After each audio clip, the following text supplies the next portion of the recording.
Welcome back गुल्ली चारू का। गुल्ली चारू का वजह मास्टर इमाम बख्श बलोच साहब में अमरा है और बहुत वशी का पुत्रान भी गए। सर, यहाँ पर जो गोलीमार है, ये जो गोलीमार का इलाका है बड़ा मशहूर है। यहाँ पर इसने बड़े अदबी लोग पैदा किए, बड़े कदावर शख्सियात पैदा की। तो अदबी हवाले से बड़ा काम जो गोलीमार में हुआ, वो आप क्या समझते हैं, कौन सा ऐसा काम हुआ? बलोची एकेडमी का काम यहाँ पे बहुत ज़्यादा हुआ। अच्छा, ये मुराद साहिर साहब और दीगर शख्सियात ने यहाँ पर जो ना बलोची एकेडमी यहाँ पर शुरू की थी, यहाँ पर चली, और इसके बाद फिर क्या ये बलूचिस्तान में गई? बलूचिस्तान में, हाँ, बाद में वो तो यहाँ पे हम लोग ऐसे एक किस्म का समझ लो इब्तदाई दौर था उसका। वो आस्ते आस्ते बढ़ के फिर जाके अपने अभी तो मतलब बेटे में बलूची ये एक मैं जो है ना यहाँ पर रुकूंगा थोड़ा सा। ये देखें, जो बुज़ुर्गों से बड़े जो दानिश्वर ऐसे लोग होते हैं जो कोहना मश्क होते हैं, दुनिया देखी होती है उन्होंने, तो वो बाज़ का ऐसी चीज़ें सामने ले आते हैं कि जो आपने शायद पहले कभी ना सुनी हो। तो अदब से वो ख़ुद कह रहे हैं कि शायरी और ये वो शगफ़ बड़ा कम है, लेकिन अदीबों शायरों से दोस्ती इनकी बहुत ज़्यादा रही है। ये फरमा रहे हैं कि बलोची एकेडमी की बुनियाद सबसे पहले गोलीमार में रखी गई थी, और ये एक इंकशाफ है, और मेरे प्रोग्राम के ज़रिए इंकशाफ हो रहा है, इसलिए मैं तो बड़ा एक्साइटेड हूँ। तो ये शायद बहुत सारे लोगों के लिए जो है वो अचंभे की बात हो, अचंभे की बात हो। तो आप ये फरमा रहे हैं कि मुराद साहिर साहब और उनके दीगर रुफ़का ने सबसे पहले बलोच एकेडमी की बुनियाद यहाँ गोलीमार में रखी। हाँ। और फिर उसका एक असर हुआ और आगे चलकर बहुत सारी यहाँ पर अदबी तंजीमें बननी शुरू बनी। हाँ, अच्छा, काफ़ी बनी और अच्छा काम किया उन्होंने, इसको बढ़ाया। अब यहाँ तक के अभी वो जाके लियारी तक में फिर फैल गया, फिर वहाँ जाके कोयटा बलूचिस्तान में। अच्छा सर, लियारी जो है वो एक बहुत बड़ा था लियारी, अभी लियारी सिमट कर छोटा हो गया। क्या ये गोलीमार जहाँ पर आप बैठे हैं ये भी कभी लियारी का हिस्सा था? लियारी का हिस्सा नहीं था, मगर उसका ताल्लुक़ ज़रूर था। अच्छा। लियारी वालों के साथ उनका रिश्तेदारी उनकी है, उनके मुल्क में एक ही साथ में रहते थे, इधर भी इसी तरह हैं। तो अब ये वक्त के साथ साथ में उस चीज़ में तब्दीली आ गई और उन्होंने अपना निज़ाम अलग बना दिया और वो चल रहा है खूबी के साथ। बल्कि अब हम उसको नकल करते हैं कि लियारी में ऐसा अच्छा काम हो रहा है तो हम भी इधर ऐसा अच्छा काम करें। तो आप ये मानते हैं कि लियारी कराची की माँ है? बिल्कुल मानूंगा उस चीज़ को। कराची को बनाने वाले लियारी वाले हैं। लियारी ने अपने खून पसीना दे के इसको कराची को सजाया है। ऐसा नहीं है कि अब कोई आके कह दे कि ये कराची हमारा है। हम कोई ये मैं कोई तासुब की या सियासत नहीं कर रहा हूँ, सियासत की बात नहीं करता हूँ, लेकिन आज लोग कह रहे हैं कि कराची हमारा है। ये क्यों, कैसा नारा है तुम्हारा? हम तो कराची के मामार हैं, हम कराची के बच्चे हैं, हम उसकी औलाद हैं, हम उसमें रहने वाले हैं।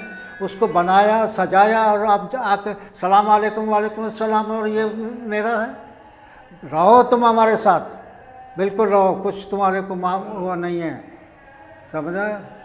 कोई नहीं वो कर रहा। सही। अच्छा, आप थोड़ा सा जो है ना वो हम आपको फिर ज़रा आपकी जो ज़ेरा मुताला किताबें, जैसे ऑफ द कैमरा आपने कही, वो ज़्यादातर मजहबी किताबें रहीं, और आपके बेहतरीन जो राइटर थे वो अशरफ अली थानवी, मौलाना अशरफ अली थानवी साहब, जिनकी बड़ी मशहूर जो है बहिश्ती ज़ेवर किताब है, ये रही। हाँ, और किताबें, और अशरफ अली थानवी रहमतुल्लाह अलैह की किताबें इतनी हैं। मैंने उसको एक मजमून पढ़ा था, अखबार में शायद आया था, कि उसकी मजमूई किताबों की कीमत 4 लाख से ऊपर है। 4 लाख रुपए से ऊपर कीमत बनती है।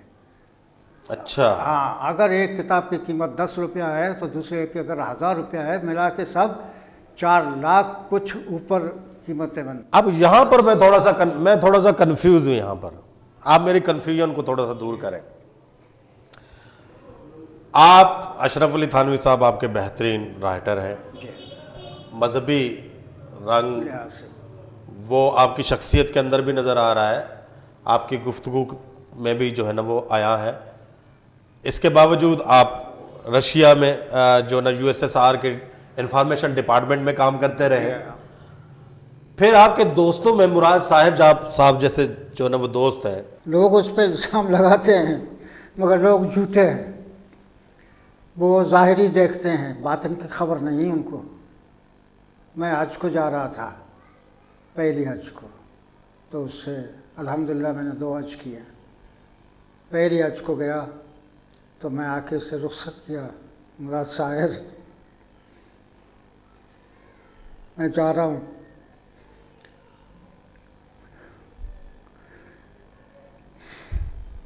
तो रोने लगे, रो के कहा हुजूर के दरबार में मेरा सलाम पहुँचा अल्लाह दे, अकबर। मेरा सलाम पहुँचा दे। और उसके आंसू बराबर गिरते रहे, वो रोता रहा, मैं खामोशी से देखता रहा उसको। तो मैं चला गया, उसके सलाम अल्हम्दुलिल्लाह मैंने पहुँचा दिए, उसके लिए दुआ भी की। ये उसका आंसू बहाना, ये उसकी आजिज़ी पेश करना, ये इस्लाम को तस्लीम करने के बराबर है। वाह वाह वाह वो मुसलमान सच्चा आदमी है, वाह वाह बातिन का उसका कोई खबर नहीं, वाह। ज़ाहिर में तो वो कुछ भी हो सकता है। तो मुराद को कम्युनिस्ट कहना या उसको गैर मज़हब आदमी बोलना बिल्कुल गलत है।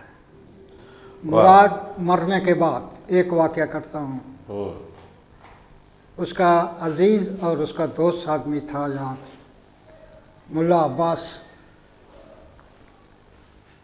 मरने के बाद ये आदमी बीमार पड़ा, थोड़ा तंग दस्त हो गया है। मुराद शायर अपने लड़के मौला बख्श के नींद में आता है ख्वाब में कि जाओ अब्बास की खबर लो। ये कहते हैं मैं कभी नहीं गया, वो गया, जब देखा तो वाकई यार ये बहुत मजबूर है। तो उसकी खबर ले ली मैंने, तो बोला कि हाँ मैं बीमार पड़ा हुआ, जो कुछ मेरे हाथ से हो सका उसकी मदद की। वो मैं सोच में पड़ गया, कहता है कि लड़का उसका कहता है, मैं सोच में पड़ गया कि अब्बा को कैसे खबर हुआ वाह वाह कि अब्बास तंग है, उसका दोस्त मजबूर है। तो ये चीज़ें ऐसी हैं जो बातिन में से ताल्लुक़ रखती हैं, ज़ाहिरी में वो कुछ नहीं उनकी हैसियत। ये देखें जी, बड़ी खूबसूरत बात कही। मैं तो वेरी सॉरी कि अभी थोड़ा सा मैं भी जज्बाती हो गया कि वाकई किसी के बातिन की आप खबर नहीं रख सकते। और फिर तो नबी पाक सल्लल्लाहु अलैहि वसल्लम, उनकी मोहब्बत, वो तो खुद इनकलाबी बंदे थे। और कैसे हो सकता है कि एक इनकलाबी बंदा और एक इनकलाबी शख्सियत से प्यार मोहब्बत और उसके बारे में अकीदत ना रखे। तो फिर बातनी जो है, वो जो एक बातनी तब्दीली है या एक आपकी जो है ना वो परवाज़ है, बातनी परवाज़, उसको जो है ना वो सिर्फ वो अल्लाह ही जानता है। आप इंसान उसके मुतल्लिक, उस परवाज़ के मुतल्लिक कुछ नहीं जानता। तो ये सारे बातनी मराहिल हैं, ठीक है। और ये तसव्वुफ़ है, ये इस तसव्वुफ़ को जो है वो बस अहले दिल अहले इल्म ही जान सकते हैं। और ये एक अलहदा इल्म है, तरीक़त का इल्म। और ये तो मैं आज बिल्कुल बड़ा हैरान हूँ। और कि मुराद साहिर साहब जो है वो आज मुझे जो है वो, मैं उनको कहता हूँ कि वो सूफ़ी शायर थे। वो जितना भी इनकलाबी बातें थी वो सारी बातनी बातें थी, वो बातिन को तब्दील करना चाहते थे। और आज जो मैंने इस तरफ आंसू देखे हैं, आज मैंने जो जज्बात देखे हैं, तो भाई सीधी सी बात है, he was very great person. उनके कद को जो है ना अभी तक दुनिया जान नहीं सकी है, वो अल्लाह ही जानते हैं या फिर इन जैसे बुज़ुर्ग जानते हैं। सर, हमने आपको जज्बाती किया, तो आज आपने असल में जो है ना परतें खोली हैं, तहें खोली हैं।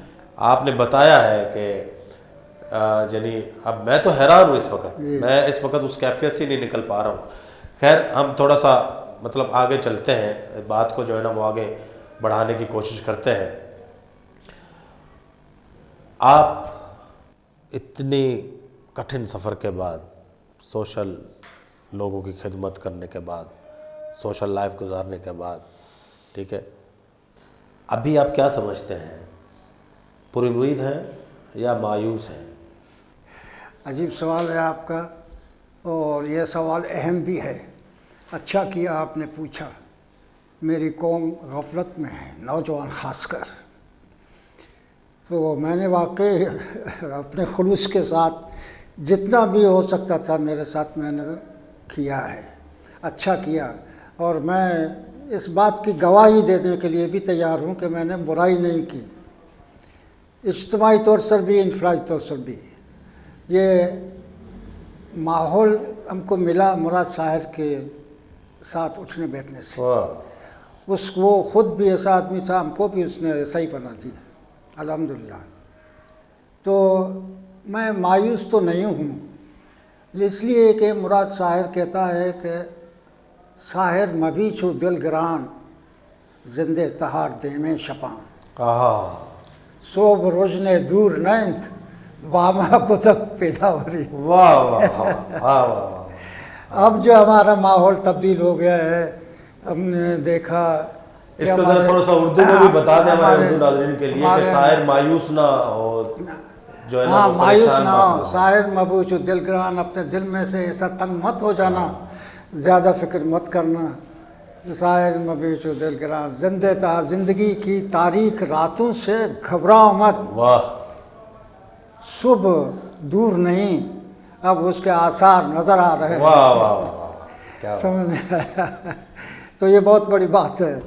तो अब मैं मायूस नहीं हूँ नौजवानों से, इसलिए कि नौजवानों ने कदम उठाया और आगे बढ़ रहे हैं, गो के आहिस्ता आहिस्ता मगर बढ़ रहे हैं, जा रहे हैं, रुकेंगे नहीं। अगर रुक गए तो फिर मंजिल नहीं मिलेगी उनको, बढ़ते जाएं। इसलिए मैं मायूस इसलिए हूँ कि कुछ लोग उनकी मुखालफत में निकलते हैं, और मैं पुरुमीद इसलिए हूँ कि वो मुखालिफ उनके इख्तलाफ का परवाह किए बड़े आगे बढ़ते हैं। पुरुमीद इसलिए हूँ हाँ, कि वो जो शम्मा जलाई थी मुराद साहिर इंशाअल्लाह, और जो है वो मास्टर हाजी इमाम बख्श ने यहाँ पर, अब उस शम्मा को लेकर नौजवान आगे बढ़ रहे हैं। और मुखालफतें होंगी, थोड़ा सा मायूसी भी होती है, मुखालफत बहुत ज़्यादा होती है, और फिर जो है ना वो उम्मीद भी है इन्हीं नौजवानों से कि वो आगे बढ़ेंगे। आज के प्रोग्राम का जो सबसे खूबसूरत इंकशाफ है, इंकशाफ तो दो चार बड़े अच्छे हुए, सबसे खूबसूरत और हसीन इंकशाफ मुराद साहिर एक पक्के सच्चे आशिक़े रसूल थे। बिल्कुल बहुत खूबसूरत इंकशाफ। और इसी जो है ना इंकशाफ के साथ ही हम जो है अपने इस प्रोग्राम का इख्तिताम भी करते हैं। मैं बहुत ज़्यादा शुक्रगुज़ार हूँ हाजी साहब आपका, और इतनी ज़्यादा ज़ईफ़ उम्र, हाफ़ज़ा भी अब उस तरह साथ नहीं दे रहा, लेकिन ये इंटरव्यू बड़ा ज़रूरी था, ये यादें रखना बड़ा ज़रूरी है, इसको तारीख़ का हिस्सा बनाना बड़ा ज़रूरी है। और आज हमारे इंटरव्यू के ज़रिए ये तारीख़ का हिस्सा बन गया है। बहुत सारी चीज़ें आपने देखी होंगी, 3-4 इंकशाफात बड़े जो है ना वो कमाल के यहाँ पर हुए। मैं बहुत ज़्यादा शुक्रगुज़ार हूँ आपका, बहुत। अल्लाह ताला आपको सलामत रखे, दुआएं हमारे लिए करते रहें, ठीक है। आप लोग जो है वो हमारा असासा हो, और आप ही लोग ही बलोचों के माथे का झूमर हो।